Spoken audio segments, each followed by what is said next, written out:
Hello everyone, welcome to the HardReset channel, and today I'm going to show you how to check the product health of your Roomba Combo Essential 2.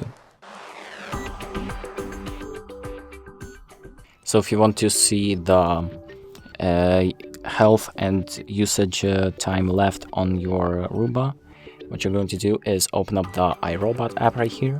Make sure that it's connected to the Roomba, by the way, and then scroll down to product health, click on that, and here you have all of the usage time left and the health of your Roomba parts. So for example, dirt disposal bag, multi-surface brush, and all these things. And once the time has run out, it's recommended that you replace those details, those parts. And that's it. Thank you for watching. I hope this video helped, and make sure to like and subscribe.